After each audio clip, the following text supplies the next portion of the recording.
उनमें माता पिता की बुद्धि रखे, उसे बुजुर्ग समझकर उनके साथ व्यवहार करे। इसे कहते हैं शील, हैं, इसे कहते हैं शीलवान।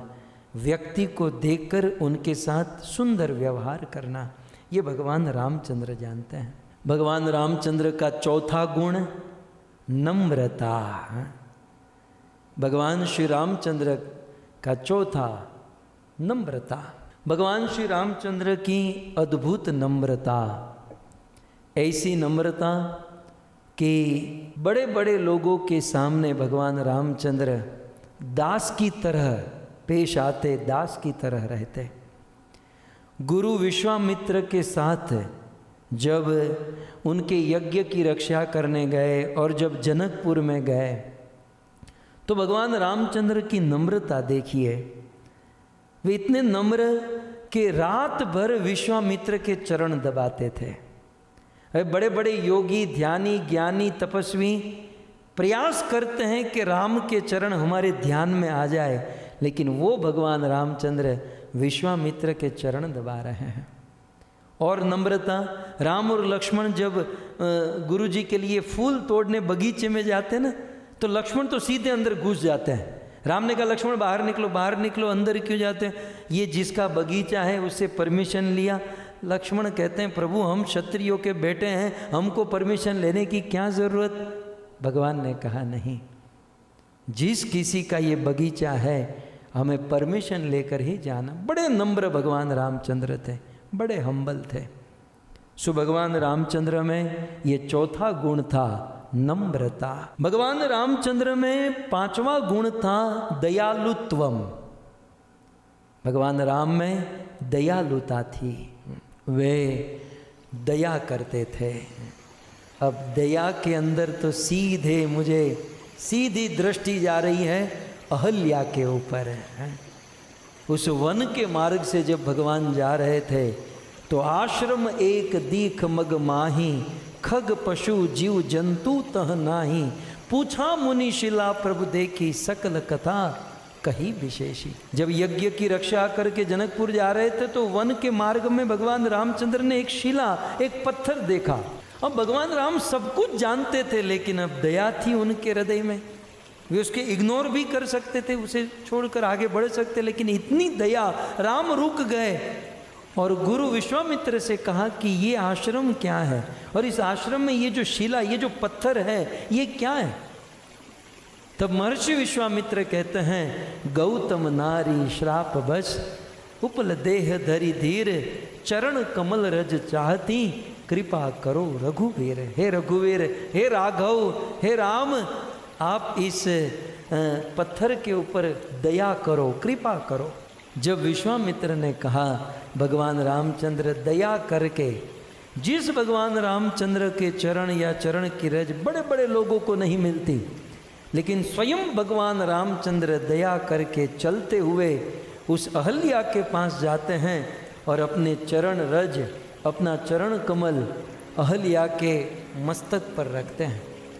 जैसे ही अहल्या के उस पत्थर के ऊपर भगवान ने अपना चरण रखा, गोस्वामी जी ने ऐलान किया, पर सदपद पावन, शोक न सावन, प्रकट भई तप पुंज सही, देखत रघुनायक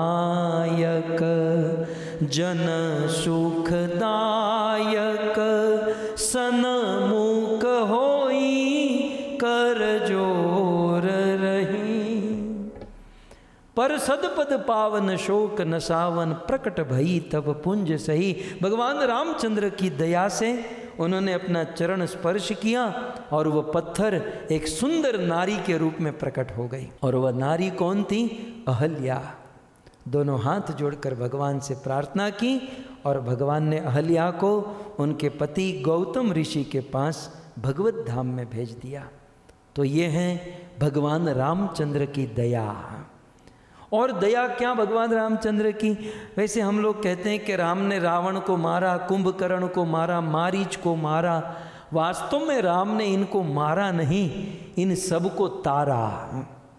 क्योंकि गीता में कृष्ण ने क्या कहा, यम यम वापी स्मरण भावम। गीता में कृष्ण क्या कहते हैं, अंत काले च मामेव स्मरण उक्त्वा कलेवरम।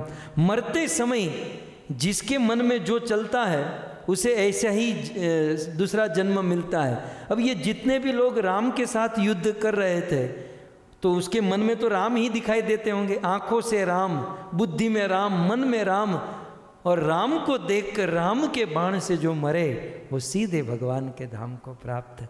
तो ये है रामचंद्र की दया। तो विनिर्बंध, क्षमा, शील, नम्रता और दया, कितने हुए? 5 गुण। भगवान रामचंद्र में छठा गुण था स्नेह। भगवान राम में स्नेह था। स्नेह, भगवान रामचंद्र का स्नेह 2 प्रकार का था। एक अपने घर परिवार के प्रति और दूसरा अपने भक्तों के प्रति। और ये दोनों रामायण में प्रकट हुआ है। ऐसा वर्णन है कि जब 14 वर्ष का वनवास था तब भगवान रामचंद्र लक्ष्मण जी उस कुटिया के पीछे, कुटिया के आजू बाजू में पहरा देते थे, और राम कभी कभी रात को 2 बजे जग जाते और जग कर रोते, विलाप करते। ऐसा लिखा है, जब जब राम अवध सुधि करही, अवध सुधि करही, तब तब बारी बिलोचन भरही। जब जब राम, जब जब भगवान रामचंद्र को अयोध्या की याद आती, आंखों से अश्रु की धारा बहती। सुमेरी मातु पितु, कभी अपनी माँ का नाम लेते, कभी पिता का नाम लेते, और कभी अपने भाई भरत का नाम लेकर राम रात को जग जाते। हाँ भरत, भरत कहाँ, माँ कौशल्या कहाँ, पिता दशरथ कहाँ। इसे कहते हैं स्नेह। भगवान रामचंद्र का अपने माता पिता के प्रति, अपने परिवार के प्रति स्नेह था। हमारा क्या ना, हम उसी राम के भगत तो बन जाते हैं, लेकिन राम के भगत बनने के बाद माता पिता को भूल जाते हैं। क्यों? क्योंकि हम तो भगत हो गए हैं, हम तो बहुत ऊंचे ऊंचे भगत हो चुके हैं, माँ बाप की क्या जरूरत है।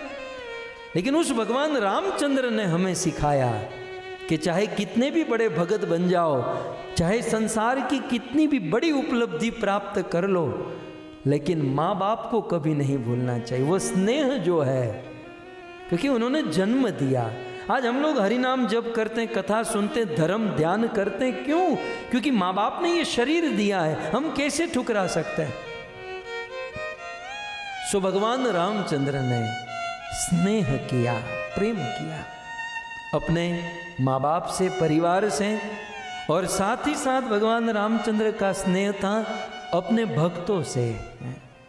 और वह स्नेह प्रकट हुआ केवट के साथ।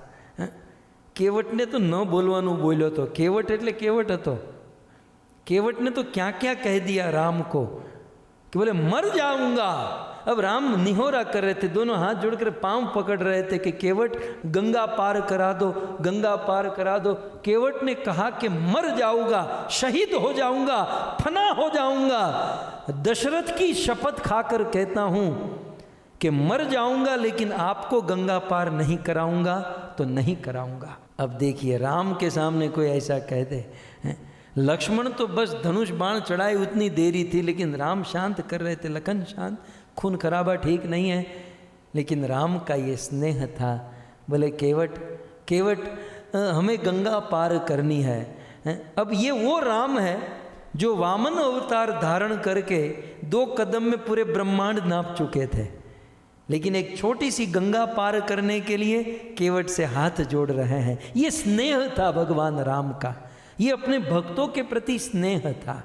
नहीं तो भगवान तो समर्थ है। तो भगवान निहोरा कर रहे हैं केवट से।